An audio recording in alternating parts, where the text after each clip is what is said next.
Xbox on. Game on, baby! Wow!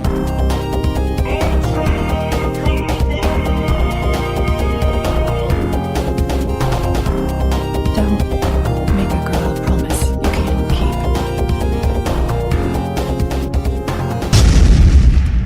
Let's do this. Hello everyone and welcome to Xbox One Party Chat, the official podcast of the Xbox One subreddit. Yes, it's me, I'm back from the brink of death. It's your host for this week, Ross Miller, and I'm joined by everyone's favourite uncle, it's Clay Parker. Hey everybody. Nice. Nice, yeah, thanks for that.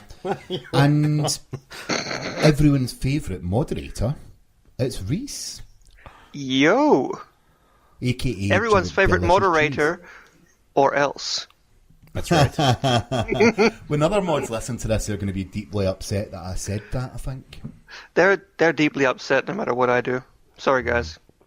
So I missed last week. The children were let off the leash. And you know what, guys? You didn't do too bad.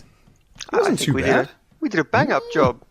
Yeah. Well, thanks to Dick for stepping in. Cheers, Richard. Now, this week, of course, was the great big gamer tag change of 2016. And I don't know about you guys, but I cannot remember anyone on my friends list or recognise them anymore. Yeah, wow. Everybody has a different gamer tag. Yeah. There's been quite a few updates that I saw on there, and I was wondering who these people were. I'm gonna have to put on my mod hat just for a second. That the great gamer tag change of 2016 is amazing, of course, and everyone's getting these really awesome gamer tags like pizza and 420 swag master or this and that and all these 3 and 2 letter gamer tags, but there's actually a little bit of a downside, and that's people are reporting like we are getting flooded with mod mails, people are being harassed over their cool new gamer tags, people asking to buy gamer tags, asking to sell gamer tags, and I just want to very quickly remind any of you to please right away report anyone doing that to us, and also report them on your Xbox if someone harasses you or if someone tries to buy or sell your gamer tag. And please stop annoying Major Nelson. He can't fix this for you. Poor Major Nelson. What you should do is send him a message asking him about Black Ops 3. He loves That's that. right. Larry, I'm sorry. He should be much happier I think we should now. just quickly move on. I think we'll just quickly move on to what everyone has been doing and playing, and we'll start with Jesse. Jesse, what have you been playing or doing this week? Yeah, again, I've been super swamped with work and travel, so I haven't had a hell of a lot of time to game. But again, like last week, I was playing a good bit of Rainbow Six Siege. I was finally able to unlock Blackbeard. I don't have enough renown credits yet to get Valkyrie yet, so I had to do the Sophie's Choice there between the two, and went with Blackbeard. And you know what? I'm gonna state something here that a bit frustrates me about that game that I've not really ever run into until I started trying to play as Blackbeard. It's because he's such a popular character and he's a new character. Every once in a while, you'll jump into a game and someone else, some other random person on your team will immediately kill you because you chose that character and they wanted to be that character. I mean, it doesn't happen a lot, but it happened to me twice in one evening in 2 different game sessions, and it drives me a little nutty when that happens, especially in such a team-based game. Yeah, it's the old Halo 3 problem, or Halo 2, or Halo for anything. You pick up the sniper rifle and someone's going to smack you in the back of the head and take it from you. That's right. That's exactly. Rhys, what have you been playing? Actually, I've seen you online. All you've been playing is Doom. Yeah. I was gonna say the exact same thing, but yeah, Doom. But that's not entirely true. I have actually been playing in brief periods. In fact, just before we came on the pod, I've been playing some of The Wolf Among Us. I'm trying to get it finished. Such a good story, so well written, really funny too. I hadn't played it. And Do it. I got to just the sort of first fight scene in a hotel room or something. I was quite enjoying it. Then I just forgot other things. It's worth persevering, I will. really. Yeah, I will. I've got some spare time coming up. So, Rhys, have you finished Doom yet, or are you No, still not yet. working through it? Yeah. Do you know how many hours you've plugged away at it? About 8 or 9, maybe. I don't have like lots and lots of time to play video games. I can play like only a couple of hours a week, sadly, because I have to spend all my time, instead of playing games, moderating subreddits. I'm glad to hear that you haven't gotten all the way through it, and you've put in a good chunk of time on it. That's a good indicator in my book for a strong single player campaign there. Yeah, it's really good. Fun one. Well, in case anyone's interested, this week I haven't gained too much just because I was in my bed for a couple of days, not too well. But when I have been playing games, I've been keeping on playing Rocket League. Excellent. Still only snow day. And speaking of Only Rocket snow League, day. Yeah, I love snow day. Speaking of Rocket League, I'm excited to speak to Psyonix tonight.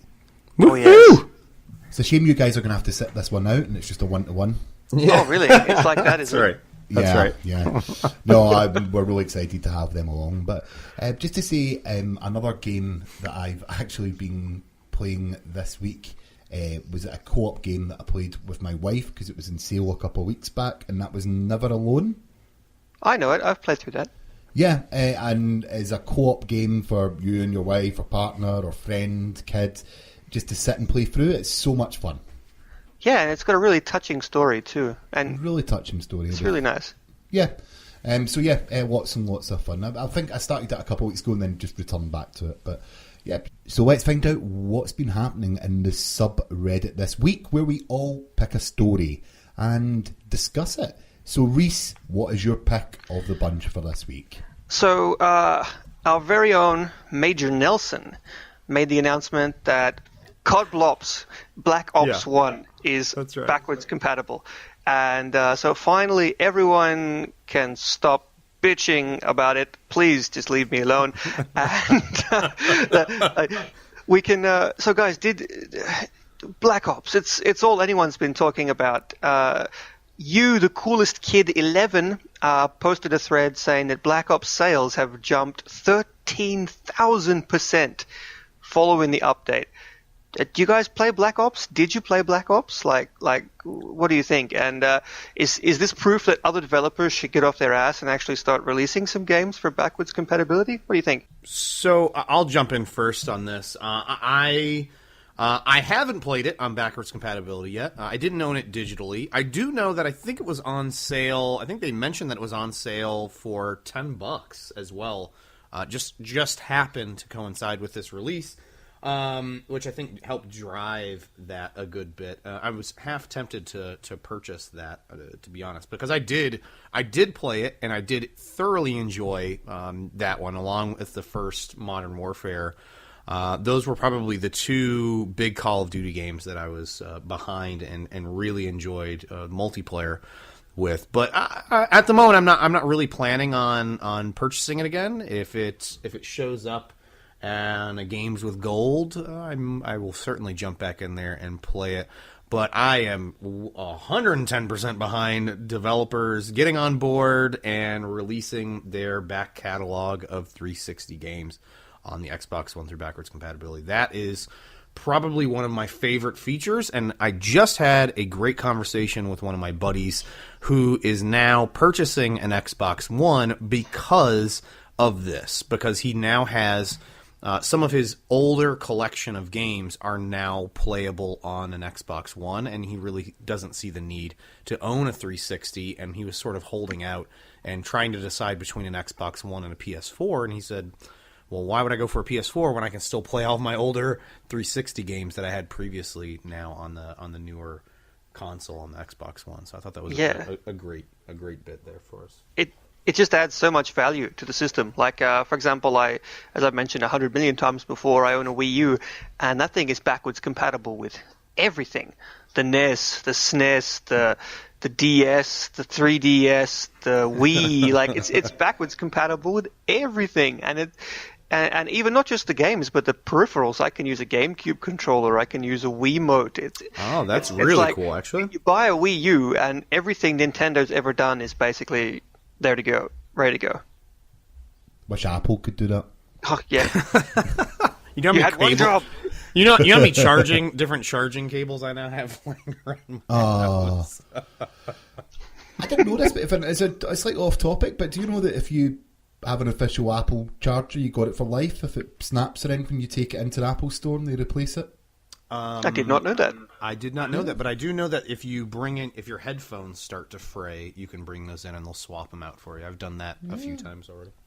Yeah. Windows Phone Master Race here. If there's anyone who owns a Windows Phone, shout out in the comments, please. Let's be best friends. There was one a couple of weeks ago, to be fair. There was. But yeah, but just to say, like, for me, yeah, backwards compatible, great, and I'm going to be the negative Nancy, as you call it here.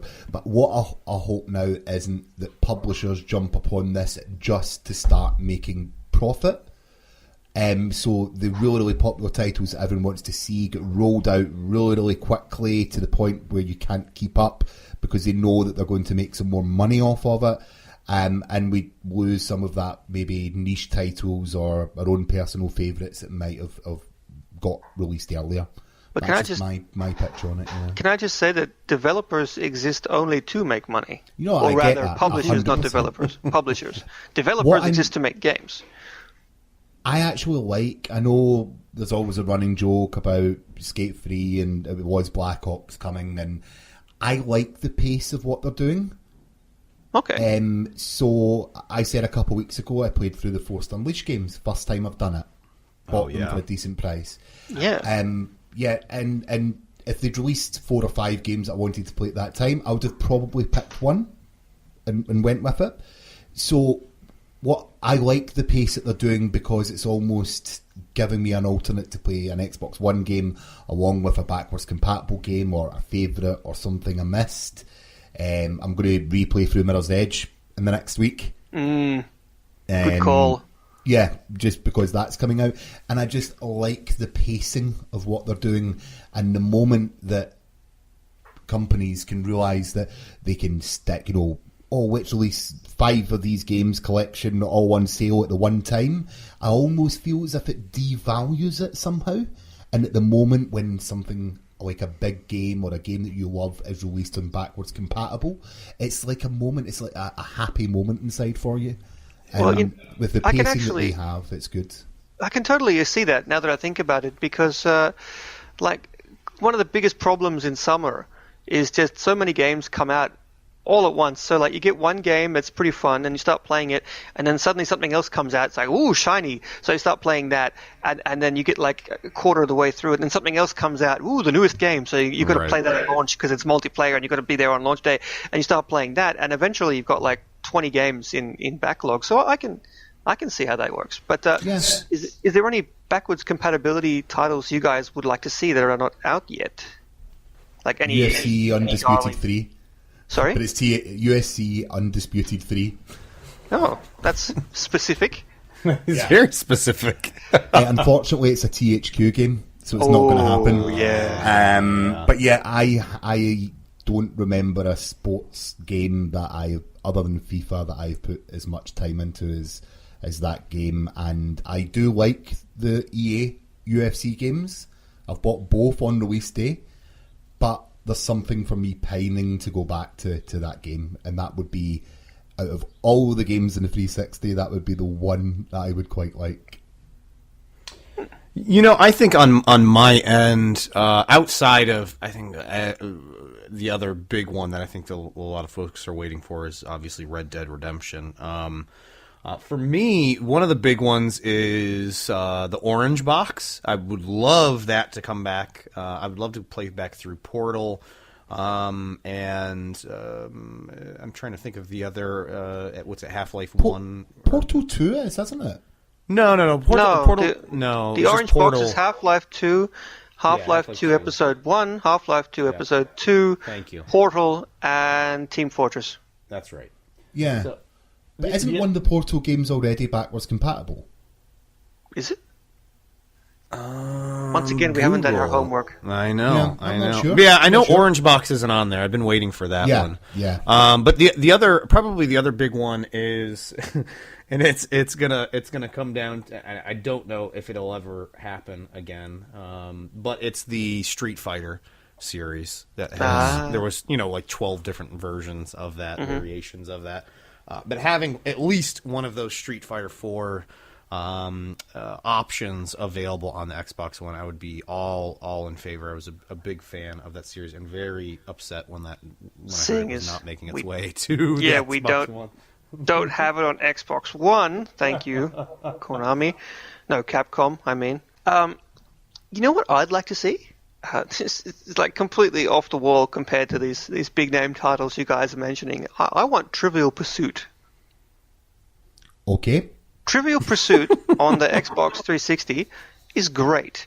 I have played that at parties and just for fun with my girlfriend. I played that for like 7 years, and I don't think I ever saw a repeat question. Oh, really? Yes. That's actually very impressive then. No hyperbole at all. Like, I can't remember a repeat question. Can I just point out that parties in Iceland... I just said Iceland. Oh.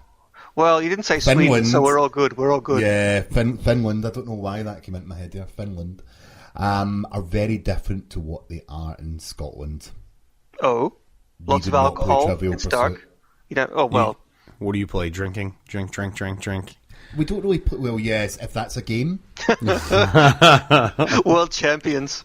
Yeah. But no, we generally don't play board games or digital versions of board games at parties.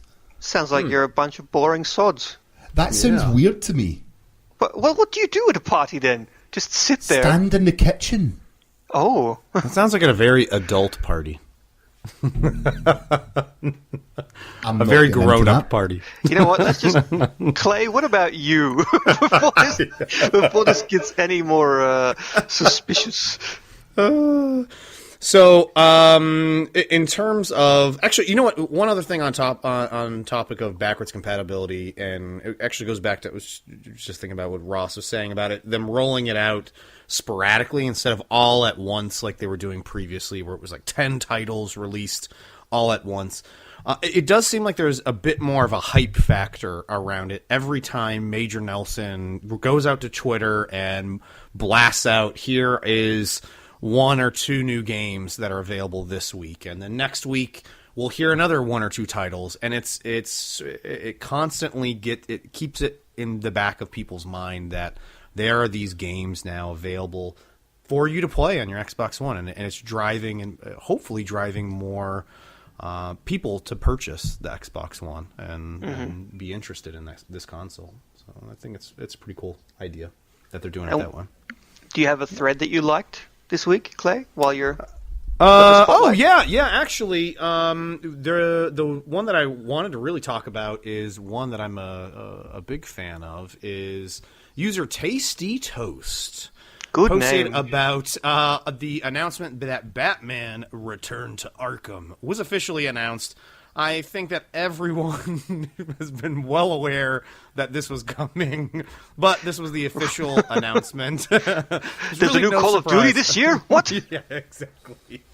It was really no big surprise to anybody that it was announced. But it is another remake or remaster of an existing series. And I wanted to chat with you guys about what are your thoughts on that? Are we getting to the point where this is getting out of hand? Or are you guys all in favor of this? Rhys, what do you think, man? Me? Yeah. See, a remake of an older game, I'm okay with. For example, there's just lots of old games I would love to see remade. Like, hurry up and remake Jet Set Radio Future, please. I will give you all of the money. Just take it out of my pockets, please. But at the same time, remaking a game that was from last generation and only like a few years old, it's like it's not even a decade old. Like it's a bit like, are you serious, guys? Like, I mean, Nintendo just did the same thing. They remastered the Majora's Mask. Yeah, exactly. But the jump in hardware from the Wii to the Wii U is quite substantial. Like Xbox 360 games don't look too different to Xbox One games. I mean, I know they look better, but it's not night and day like the Wii and the Wii U. So, like, yeah, I be original, guys. Like, seriously, we've got backwards compatibility now. Like, it's like you're just trying to take my money. Oh, I disagree. Oh? I have never played any of the Batman games. But you could play them with backwards compatibility if they were released. Want to. You don't want to? I want to play the best version. My first experience of Arkham that I've heard has been a brilliant game. I always wanted to play it. I just didn't get round to playing the first two, essentially. And for me, having a remaster just to mean that I can get the best version of those games that can run on my machine, I'm so happy to have that option, and I will be buying this because I haven't played it, and I think that the developers can continue making these remasters. Yeah, they might not sell huge amounts of copies. They're not, because people might have them before and people might moan, but for those that haven't played the games and decide, well, that is real value for money, because it comes with every bit of DLC, all costumes, everything. That's right. Okay.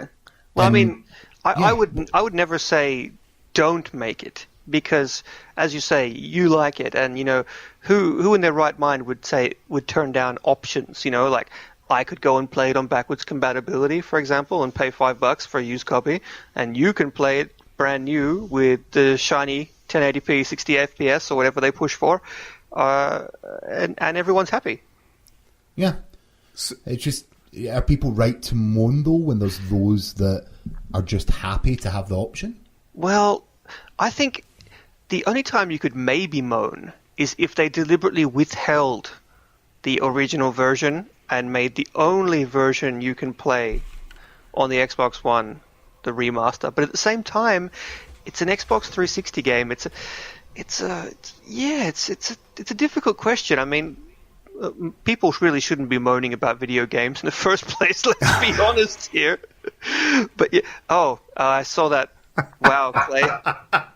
So I know the viewers can't see this, but I have my Batman cowl on right now. he flashed up for a tenth of a second in the Skype chat window. Wow. And it's very hot wearing that, so I had to take it off immediately. But for me, this is I want to say it's Rhys, I'm right along lines with what you're saying, that if it's from the 360. And these games, in all honesty, I thought they looked amazing on the 360, and I've seen the comparison. I've seen the comparison shots of the 360 to now the remastered, and I'm going, that 360 version looked really good. I'm not sure this is really necessary, but at the same time, I know that there is it sounds like a huge market for it, a huge interest in people that would be willing to pick this up. I just don't know if it's necessary for every game, not every game, but every big game that's out there to get a complete remake of that title when it was already, in my opinion, looked pretty dang good on the 360. Just give it to me in backwards compatibility, and I'll run back through it and play it instead of wasting some effort on remastering it. But then again, I'm not the I'm not target audience. Yeah, I'm not. I'm not the manager of these companies that are saying we need to increase sales or get some more interest in a title. Maybe this is somehow leading into a new DC series that Rocksteady will be doing. I'm knock on wood. We'll hopefully hear about at E3, which would be unreal if it happens. I think that it's okay when it happens. Like over on the PS4, they remade The Last of Us, and that was like the PlayStation 3's sort of swan song. Like it was probably the best game on the system, and it came out right at the end. Amazing game. A lot of people who switched to PS4 this gen had never played it because they owned an Xbox 360 or a Wii last gen. Right. Right. And so re-releasing that for a whole generation of people who'd never played it before was actually, I think, a really good idea. But the reason there were so many people who didn't play it is because it was an exclusive. Exactly. Batman was a multiplat. It's on everything. So Exactly. it's like, I can sort of see the reason why you'd do it for something like The Last of Us. Like, absolutely. But, Or even Halo Master Chief Edition. I mean, Exactly. Wow. It's been how many years since that originally released, and there's a whole new generation of gamers that never had a chance to play those original titles, and it makes perfect sense that you can do that. Plus, they had some great features in there where at any point in time in the game you can flip back to how it previously looked, which is pretty cool feature there. They really, really raised the bar with that being a remaster, didn't they? Absolutely. Two games that you mentioned there, the Master Chief Collection and, as you said, The Last of Us and PS4 are two remasters that really, really raised the bar. Now, there's a lot of rumours of a Bioshock collection. Now, those are games that I've played, but that would be something else I would be interested in because I would like to play them all again. And I actually wouldn't DLC, mind the first Bioshock game if they did a complete overhaul of that and made it look phenomenal. I mean, it already looked really good from my memory. It still looks good. Yeah. It's but I would actually be very interested in replaying that again. Bioshock benefits from being highly stylized. So it like for example, I mentioned earlier Jet Set Radio Future. That still looks great on the Xbox or OG Xbox, and just because it was like highly stylized, it tends to be the games that sort of go for photorealism are the ones that get dated the quickest. Did you guys actually play the Batman series? I did not. Oh, I jumped on at the last game, so my only experience is Bat Tank. Okay. Wow. You guys are really missing out then. So this, in all honesty, would be really good for you both then. Well, see, that's what I'm saying. The reason I haven't played it is because I know I wouldn't like it. I don't like third-person beat-em-ups. It's such a both of the. I'm a big Batman fan and a big comic book fan, so. I'm a little bit biased, but the first two games were absolutely progressively amazing games, and then I never played the spin-off, which I can't even Origins. remember. Origins. I never even played it, which I heard was decent as well. I actually kind of wish that was included in this, but can understand why it was not. Do you know the pinnacle? I think, of course, for 360, and it wouldn't be a remaster, but progressed on to the next generation, was GTA 5. Speaking of... GTA 5 has shipped 65 million copies. Wow. And pretty it's impressive. not going to stop either. It's not going to stop. How many Wii U's have been sold, or Xbox Ones? Not that many. Like, that's, wow, 65 million. Rockstar North isn't too far away from me, so I'm just going to go and knock their door down, go and work there. Ask for some money. I thought you were going to say knock over the bank where they've got everything stored. But when you look at that, I bought GTA 5 on 360. Mm-hmm. As soon as it was released on Xbox One, I bought it. Yep, me too. How many games do you do that for? Not many. Also, you still put it in. Yeah, I still put it in, play GT Online, go through a bit of the single player. It's absolutely perfect. But one thing that we haven't seen is anything other than GTA Online DLC.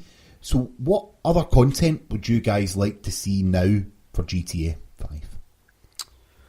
Man, I mean, honestly, I would love it if they did a single player DLC. I thoroughly enjoyed the GTA 4. What was it? Ballad of Gay Tony and Lost in the Damned. Actually, what's funny is I think that a lot of people preferred Ballad of Gay Tony over Lost in the Damned, and I was the opposite. I really enjoyed the biker gang aspect of that. I just enjoyed the mechanics, what they did of how you could get in line or arrange yourself in the crew on the bikes was pretty fun, and just the overall story. And then in GTA 4, man, they within the first first few minutes of that game, knock out that character, or the first hour of the game, knock out one of the main characters in GTA 5. From that. So no, I mean that's for me is the big thing at this point that I'm most interested in any of their DLC plans. I mean, Rhys, are you still playing it? Or are you interested in anything else at this point? But I just want to bring you back. You just mentioning how funny it was to punch out a character from the last game. I can take us all the way back to remasters. A remaster happened of Dead Rising 2. They totally redid the game, and they replaced the protagonist of Dead Rising 2 with Frank West, who was the protagonist of Dead Rising 1, who's like, the biggest badass there is, and because Frank West is just amazing. And it was the remaster was sort of more tongue in cheek, but they redesigned the whole game around Frank. And one of the bosses, the game has these mini bosses. They call them psychos. If anyone hasn't played, basically they're just a mini boss. They turned the protagonist, the original protagonist of Dead Rising 2, into one of the psychos who you have to kill. So they had this Dead Rising 2 game, and they remade it, replaced the protagonist, and put the old protagonist as a boss. It was great. It's a really good callback. Awesome. Yeah, it was really fun. They actually do a really good job on their DLC that they put out for those games. Yeah. But back to your question. Sorry, I went off topic. I have not played. See, I have this thing with GTA. Like, I get it, and I love it, and it's fun, and I never, ever, ever finish the single-player campaign. I always get bored before I get even more than halfway through, and I dick around in the multiplayer for a couple of weeks, and it just becomes boring after a little while, and I sort of move on to more interesting things. Please don't lynch me, Internet. I do enjoy the games. They just don't hold my attention. I don't know why, especially because there's like a ridiculous amount of stuff to do, and there's so much detail in the world, and I don't know. It's just I think it might be a bit too sandbox for me. Like, it's too much. There's too much for you to do. Well, I mean, that's the reason I sold The Witcher 3. I would open up the game, and I have like I mentioned before, I have maybe 2 hours max to play video games a week. So I open up The Witcher 3, and I've got like 140 hours plus ahead of me. And what can I do in an hour in The Witcher 3? Almost nothing. Mm-hmm. Like, I can't even get halfway through a side quest. And it eventually actually became really annoying because I couldn't get anywhere. I was like, come on. I really like this story. I wanted to move forward, but I couldn't do it because it just took so long. It would have taken me like 10 years to play through, and ain't nobody got time for that. So I eventually just sold it. And I think that's another big issue about Grand Theft Auto games. I'm just too old and too busy. And there's too much game, and it starts to get to you after a while, especially when there's so many pick up and play experiences available for someone with limited time like me. See, I have limited time as well, but I'm the opposite. I maybe have a bit more than you, but The Witcher, absolutely adored it. GTA 5, done the campaign the whole way through twice. Wow! Countless hours into the online multiplayer, the GT Online. In fact, one of my most favourite gaming experiences was discovering a mode in there. Now, see the scene from Terminator 2 where they're going down in the trucks and they're chasing a motorbike? Yep. There is a mode in GT Online where there's 2 people in trucks and there's 2 people on push bikes. A little bit ahead of them, and the idea is the 2 people in push bikes have to get to a certain goal, and the trucks have to stop them by any means necessary. But shouldn't they be dirt bikes? No, they're. I know it should be keeping in line with the movie, but there's lots of different maps that you can do it in, and the name of it escapes me. If you remember, post it in the comments below, guys. But we played that, myself and a few of my friends, for nights upon nights on end, and the hilarity that we got from it was just so much fun. And in pounds in the UK when I'm here, for a game that, yes, it has cost me in total about £90 between the two versions that I've bought, I would never resent a penny of that because of the amount of hours that I've got. Right. Mm-hmm. But for what I want to see in the future, all I want is a working, fully functioning online casino. Casino. Didn't they have? Isn't there a location, a casino there, or is it a the racetrack game? Yeah. or something like So, that? like, you want to play blackjack? Yeah, I just think, like, to the GT Online world, if they had that there, you go in, there's like blackjack, there's roulette. Yeah, why not? I mean, you can play tennis or golf, so why not gamble? Exactly, especially in countries where you're not allowed to do that. That might be fun, that way. But, like, it just, I don't know why, it just seems to fit the game for me. It really does. Everyone would drive over and go in and play that, and I don't know, maybe it could be a heist that you have to rob the casino. Or you could be like in Red Dead, you could stand up and shoot the guy in the face. Yeah. If he beat you. But, Ross, did you ever have, it sounds like you played a lot of the online, did you have issues with connectivity and getting in games? I had the most difficult time getting into online games for some reason, or I'd get into the game and no one would be there. I'd get in and there'd be a whole crew of people, and then all of a sudden people would start popping out and I'd be all alone again. And it was I'd open NAT connection and troubleshooting at the rear end, and it was still quite painful to get in there.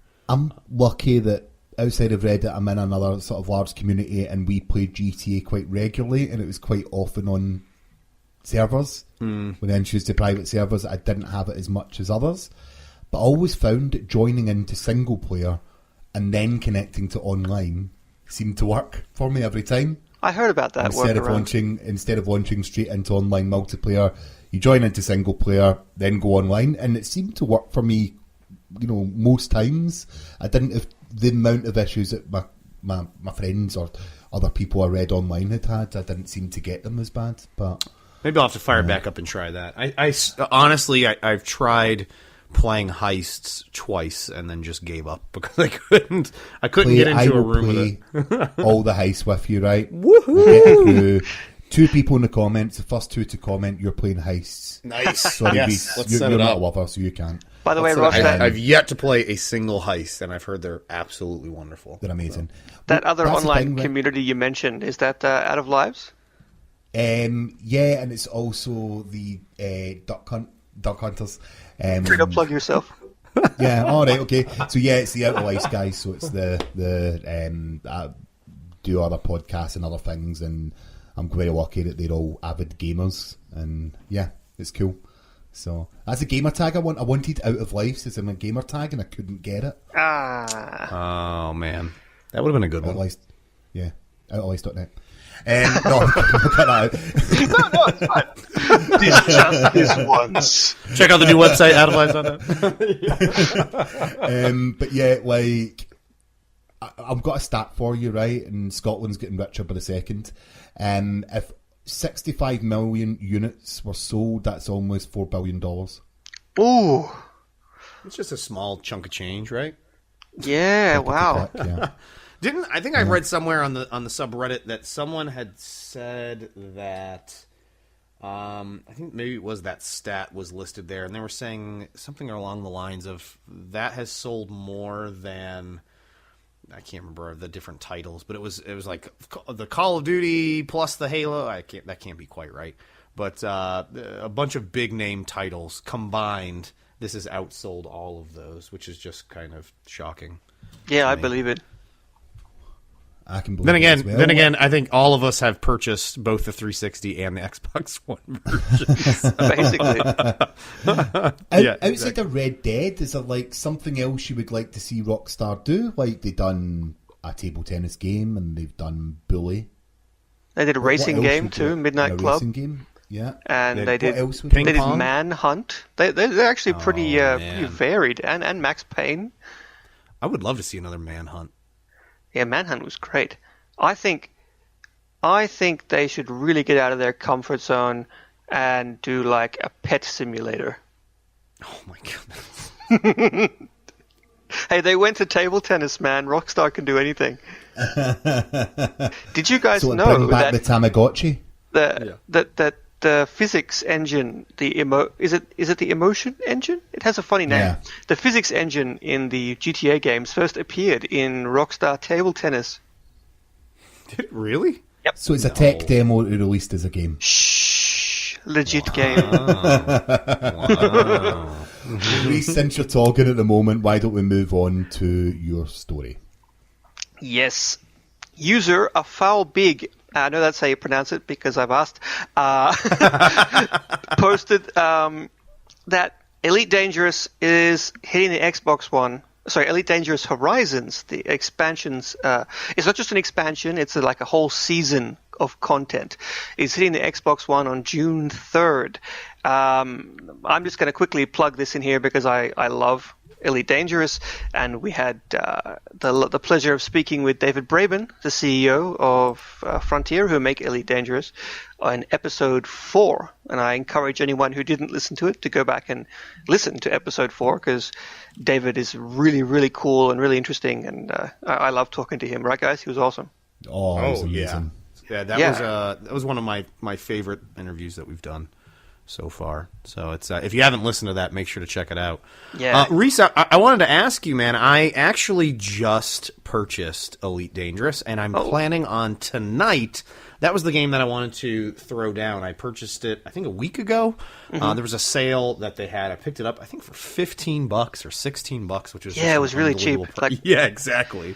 So I wanted to get your impression of what should I start off with? Where's a good place for me to start? Because I've heard it's got a bit of a learning curve. That it's more like a cliff. The thing about Elite Dangerous is it's completely open-ended, so it does not point you in any particular direction. You want to be a space trucker, buy a space truck, start delivering goods. You want to be a pirate, go and steal some stuff. You want to be an explorer, start flying.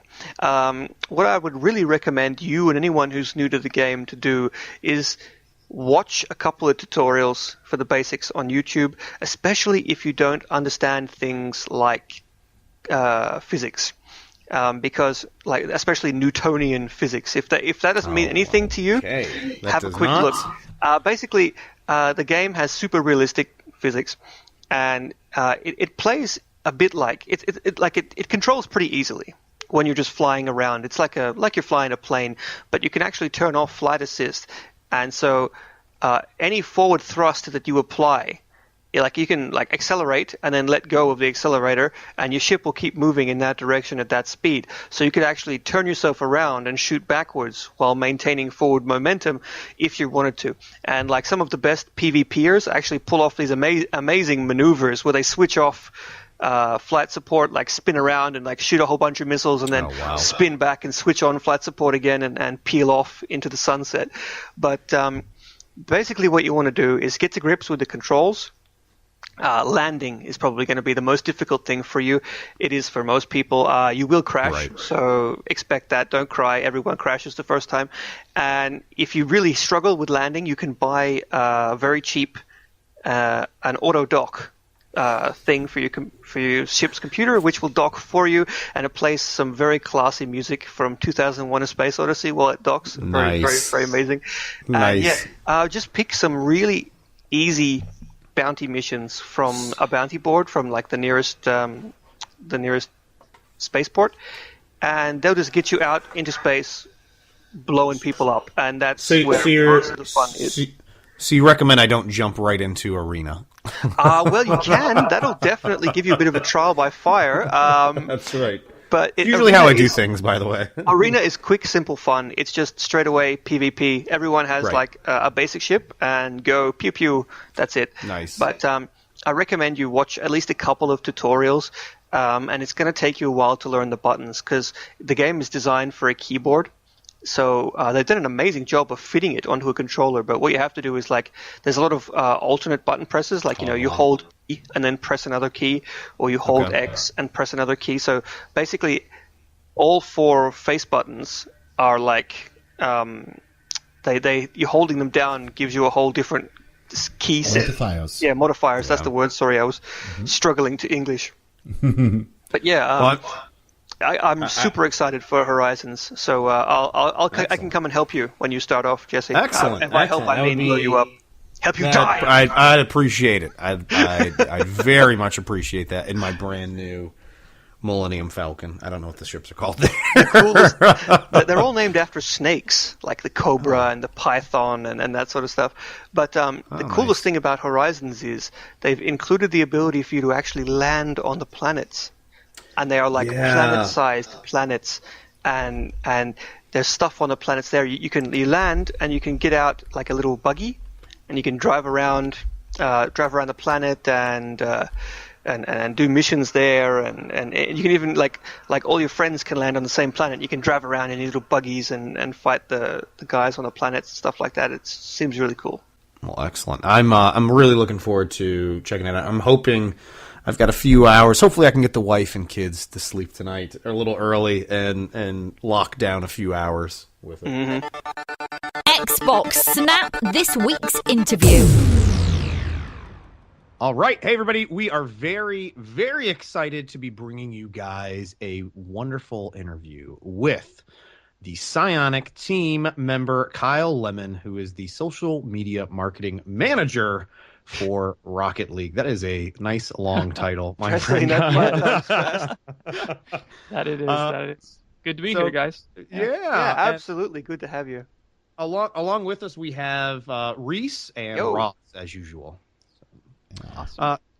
So Rhys, why don't I'll hand it over to you to sort of kick things off with Kyle. Yeah, sure. So as you mentioned, Kyle is the social media marketing manager. Yeah, you can just call me marketing manager. That's for sure. That works or just for me. Kyle. So Kyle, just tell us about yourself. What do you do for Psyonix? Sure. As you can probably tell from my long title, there, since our team is just over 50, I kind of head up a lot of the scheduling for sales and then our promotions for next patch with Jeremy Dunham, our VP of Marketing and Communications, and the rest of the marketing team. Actually, when I started, it was pretty much Jeremy doing a lot of this stuff. So we're slowly growing for that team.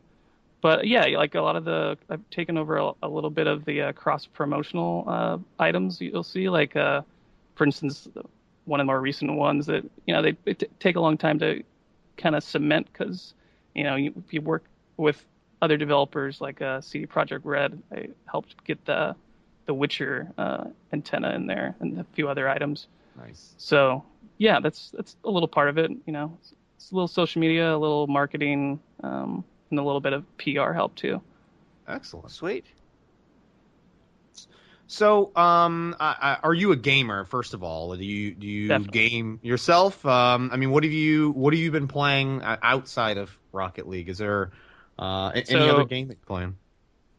Well, I just finished Uncharted 4. Oh, yeah. nice. Whenever an Uncharted game comes out, I immediately drop any other games I'm playing. I usually have a system because I'm a father of two, so I have strict times where I can play, and so and then I kind of hop between Xbox One, PS4, Excellent. throw in an old PS3 or PS1 classic game. But so I was in the middle of Gears of War, and I was like, all right, Uncharted came out, got to play it. So I just each night I kind of whittled away, and I was really, really impressed by it. Really You think liked it was a worthy conclusion to the series? Yeah, I mean, I've heard the kind of faint praise levied at it where it's more Uncharted, but for me that's all you need, and they went above and beyond that with I think a lot of the story elements, like some of the flashback scenes were really, really well done, just really expertly paced and just a gorgeous game. I found myself not really playing Uncharted, I was playing the photo mode. I was popping in and sharing tons of photos and trying out all the filters. And it's just the best part about it. A couple of the mods doing the same thing in the mod chat, just taking pictures. Yeah, yeah. It's like you're going. It's like you're going on a little travel excursion, just making a gallery of it. Now, Rocket League is surpassed seemingly everyone's expectations of what a little game with a simple premise can do. One goal. Now, how's that made everyone feel at Psyonix? I mean, everyone's deeply humbled by it. Like every time we get reactions, it's just like I'm always awed by the community, and that's one of the reasons why I wanted to join the team. Like I saw the game and I saw the reactions, on YouTube and Twitch, and the way everyone's embraced it. And then we've had those long-term fans from the Start BC days. For those that don't know, it's supersonic, acrobatic, rocket-powered battle cars. So there's just, we had that. Sorry. We had that community that was baked in for a long time, but with the PS Plus program, and then us being out on PC, and how that really grew and keeps growing, and then Xbox One earlier this year, like we're just constantly amazed by it, and it really inspires us to keep adding new content, whether that's free or paid DLC. So speaking of that, I mean, you guys just recently released Hoops. I mean, what's the community? That. Yeah, what's the community feedback on that for you guys? I mean, people have been really liking it so far. I mean, you get a lot of comments about the size, or the size of this hoop or the size of the arena, but we got a lot of really strong reactions, positively, and it was really well timed too. I thought, like, I'm a big NBA fan, like the Warriors and the Sacramento Kings and Oklahoma City Thunder. And I was just really excited that we got the flag pack in there when we did. And and it's just like, I love just like releasing those small tidbits. Like when we first released that like little preview screenshot, and then the GIF, like it really exploded. Oh yeah. So it's great seeing everybody's reactions, and all the reaction GIFs. Like whenever we post something, it's something crazy like that is. You guys do get a lot of those as well. Those I feel like that is a big thing on Twitter as well as on Reddit that I'm constantly seeing is absolutely amazing goals, whether it's the hoops mode or the standard mode or it's insane. It just blows my mind. I'm like, how in the world did they do that?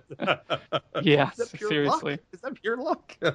So is there any future modes that you guys can tell us about? Maybe like a volleyball or for these other guys here on the podcast, a cricket mode. Yeah, I saw that on your question. Yeah. I mean, I don't want to give away any cards, before we have them all sorted out. But we're always looking into, like, we're always experimenting and trying awesome. New things. And as you can tell, like the arenas are always free, and a lot of all the modes have been free as well, because we just we have this audience, we want them to keep coming back, and the guys that made the game, like it took years and years of tweaking it, so like, and we want to bring back like old elements from the original game and add on to even beyond that. So yeah, there's a lot of options, but right now we're not gonna spill the beans. Well, just to say, as long as you don't ever remove Snow Day, because my wife would probably divorce me. That's all we play. That's all we play is Snow Day constantly. But there's a lot of love for Snow Day. Oh, I like that one. Yeah. Now you've got some updates coming in June. Like they're going to have some quick chat and post game spotlights. Would you care to enlighten us more about that? Sure. For the so we kind of started the slow rollout for the June update, and that'll keep continuing next week and the subsequent weeks. And those first two ones are long time suggestions from the community that we really wanted to get in there. Sometimes it takes a while, but it's great that we are putting those in there, because quick chat has just become like a meme, like especially on, like you're saying, like on Twitter and Facebook. So we kind of wanted to expand that a little bit. As far as like adding the number of quick chat options, and you can go in through the options menu and change those out. Like there's some new ones like Savage and Sick and a lot of stuff like that. So and then Is there Wrecked? GG at the very end, and then in tandem with that, the post game spotlights are pretty cool. You can basically it kind of stats your tracks like as far as like you're centering a lot of balls, getting some setting up shots basically for your fellow players. Like you'll get the tactician title, and then as you saw earlier this week, you basically the winning team will kind of get their moment to shine, and you can jump around and burn out and do a bunch of crazy flips. Great. So yeah, that's basically the two like on the smaller end features, but people really enjoyed it. So we're slowly ramping up, and there'll be more reveals as we get closer to the update release. Exciting. Nice. Well, I wanted to ask you about the RLCS, which is the Rocket League Championship Series. Season 1, like the qualifying matches that have happened over the weekends. So how is RLCS going? It seems to be wildly successful. Is it so? Yeah, I mean, there was a huge turnout for it, and it continues to be so. Right now, the group stages, qualifier 1 group stages, have come to a close, and then this weekend, Saturday and Sunday, the online finals are happening. So that's going to be basically the big money's on the line for that. So it's $10,000 USD. That's not a small amount. Yeah, and it's split 5,000 per region. So we got the top 4 teams basically battling out, and that'll be all on our Twitch channel. Can't wait to watch that. Yeah, me too. Yeah, because it'll be like, I mean, it's I Buy Power Cosmic at the top of NA, and then We Dem Girls the top of EU. But all those teams are like super fun to watch. Like you were talking about with the gifts, like the really, really insane ones where it's just like, how did they possibly just meet the ball at the exact time? Like they're just waiting on the wall, and then it comes in and they just slowly hit it on the back of just the corner of their wheel. That's basically where that happens. So it's going to be exciting. Every weekend it's been more and more exciting. And how are you feeling about the community getting behind Rocket League events and Rocket League as general as an esport? Did you expect this level of community involvement?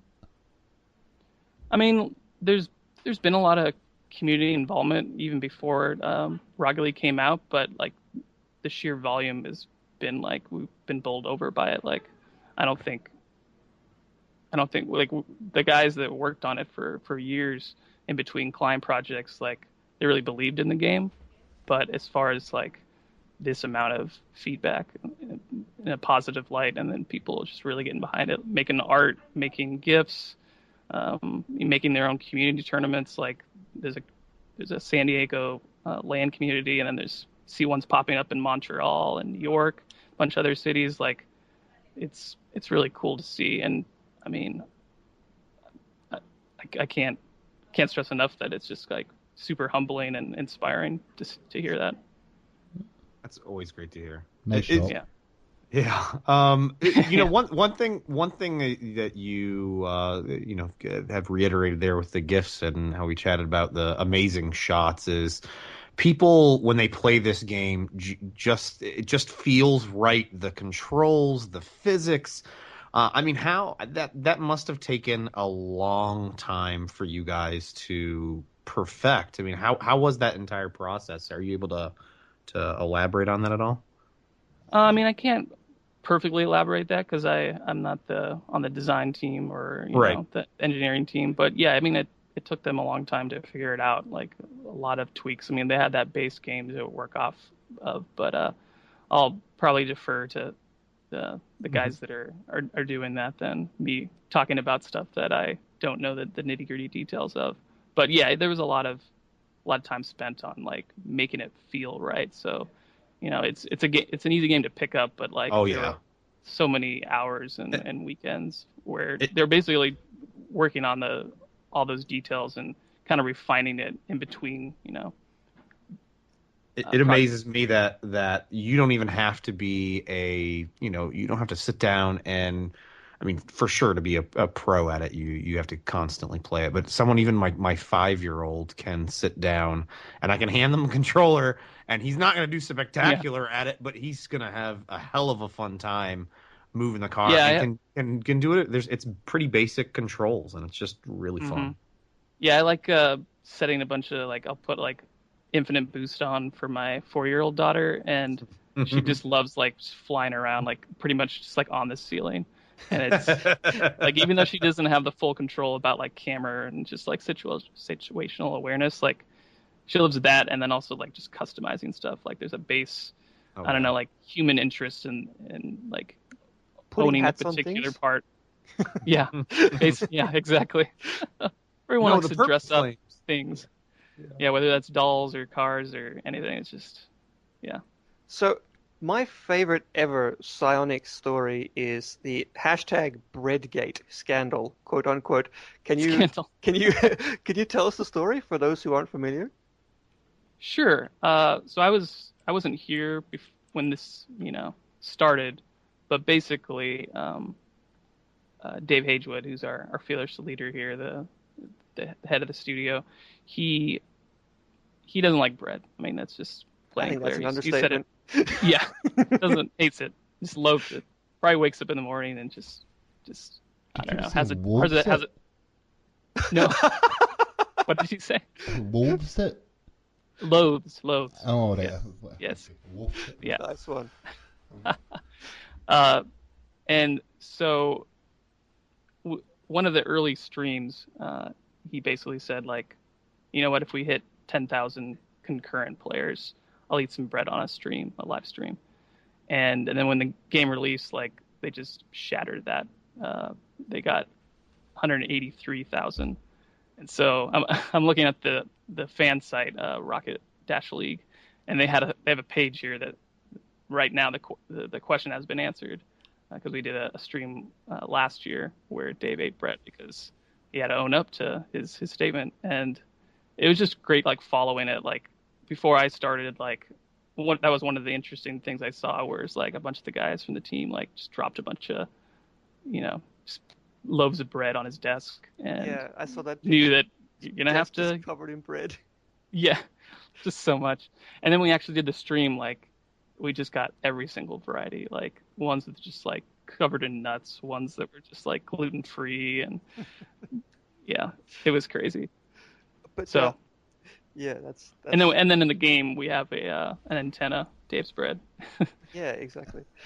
So another question I guess I'll go with is that you guys are super active on Reddit, not only on the Xbox One sub, but on your own subreddit, on the PS4 subreddit, and basically everywhere. And we had that amazing goal face contest with you guys, where people had to make the face that they would make scoring a goal. That was awesome. Yeah. And I want to know, is there any other subs that you frequent? Any hidden gems that you browse when you've got some free time? I don't know about hidden gems, but I mean, since our home base here is in San Diego, I'm a big beer enthusiast, so I'll go to the beer one and try to get some good recommendations, at least locally, or something that I could get from import wise. And then I started my career as a music journalist, so every once in a while I'll pop into the music subreddits, whether that's indie rock, which I covered a lot, or electronic, or folk music. So yeah, nothing. I can't really find any no diamonds in the rough for you guys, but it'd be interesting. Have you guys found any really cool something just deep, the deep dark recesses of Reddit that has been interesting? Actually, just today I found a very interesting subreddit. There's a subreddit which is it quite frequently makes our all, and that's Watch It for the Plot, which is where they cut they cut pornographic scenes out of movies, as a joke. But I discovered that there's actually, this is not the subreddit I'm talking about, okay? The subreddit I discovered is called Watch It for the Cat. And it's dedicated to porn bloopers when cats suddenly walk in and push over the camera, or come and sit on the bed next to them and stuff like that. It's amazing.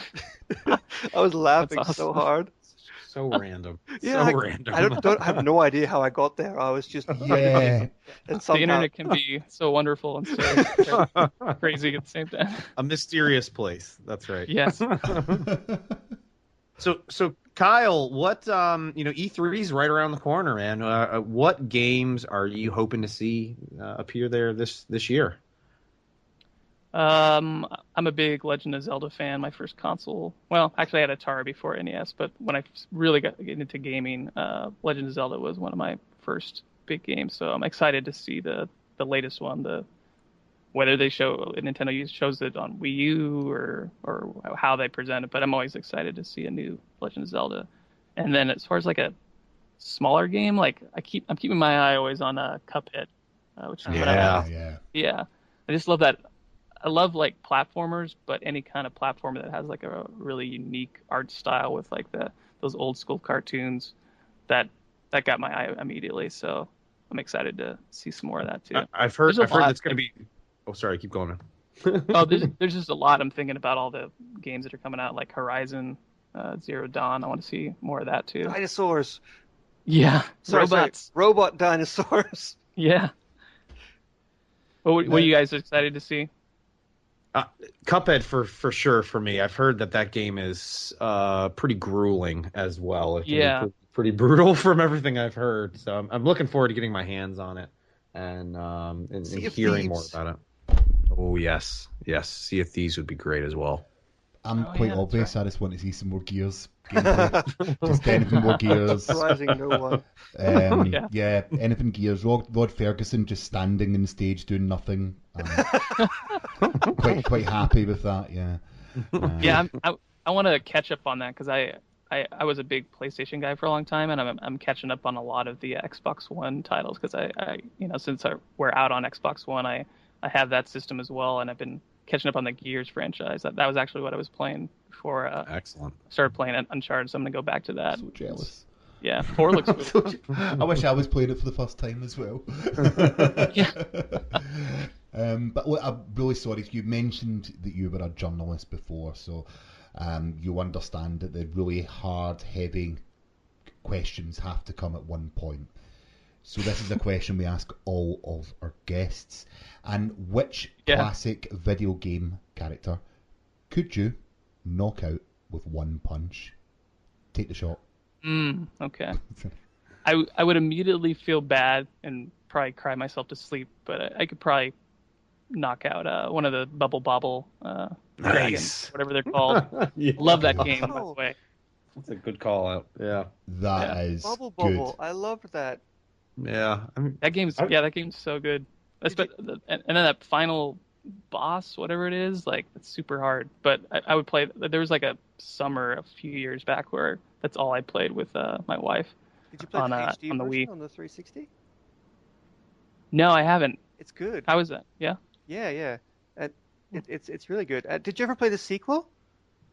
Yeah, I played the sequel. With the umbrellas, right?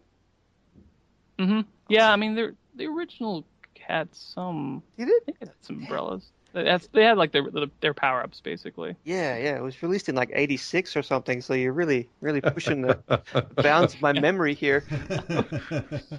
You're as old as time, Rhys. Don't lie. Yeah, I'm the young man on this podcast actually. Oh, that's right. It's Clay who's the old man here. I'm the man with the gray beard. Well, supposedly I'm the dad of the podcast. So, yeah. Is that your official title? Well, I wasn't on last week, podcast. And they've all called me the dad of the podcast. And when I'm not there, the children are let off the leash to talk about what they want. So it was very unstructured. That's a nice way of talking. Well, about somebody has to be the dad every once in a while. Rein people in. Yeah, Kyle. We just wanted to say thank you again for joining us here, and thank you for all the hard work that you're doing there at Psyonix with the Rocket League team, and we again just really appreciate you coming on. Yeah, thanks, man. Input. Well, thanks for all the things that you guys covered. That was really fun. So, guys, that's another week in the subreddit. Oh no, it's not one of Jesse's videos on Monday. Sorry I took that long. No, keep going, because Yeah. and make sure to check out last week on Xbox One over on the Xbox One subreddit. Each week, and every Monday. we cover the submitted posts. Hey, have you noticed I've gotten that down to like a perfect science? You the same way every time. Exactly. I've gotten very comfortable with it. Actually, practice that when I'm driving. So it is another week and another podcast is over. Thank you so much for Psyonix for that great interview, and we really look forward to playing in the June update. That's some amazing stuff that's coming out anyway. But Rhys, thank you so much for joining us. You're off to China, so you're not going to be with us for the next few weeks. I'm off to the People's Republic, and I'm going to enjoy the crap out of it. So see you suckers later. Enjoy. Next week we've got Mikey J. Raymond, but Clay, thank you as well for joining us. Thanks again, brother. So I've been your host, Ross Miller, and for another week, Xbox Turn Off.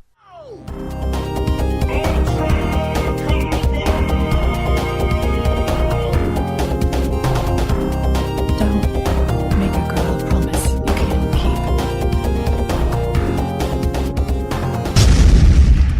Let's do this. Very nice. I have to use an American accent. Ultra combo. Yeah, I don't put the Xbox on bit because last week when you put the music at the end, Yeah, it I went Xbox off, and then it went doo-doo-doo, and it went Xbox on. Yeah, I noticed that. I noticed that after I listened to it again, and I was on the flight listening back to it. Off then on man, again. I probably should have not put that back on. Are you going to turn off the Xbox? And the Xbox, turn off. No. I know, if it's not written down, I can't do it. So I've been your host, Ross, and for another week, Xbox off. Turn off. It's Xbox turn Xbox off. turn off. Thank you. Xbox, turn it off.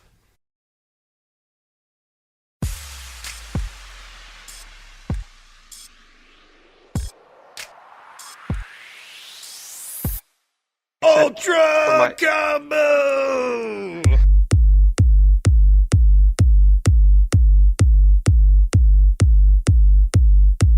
Ultra combo. Rocket League, RLC, Rocket League, Rocket League Champions.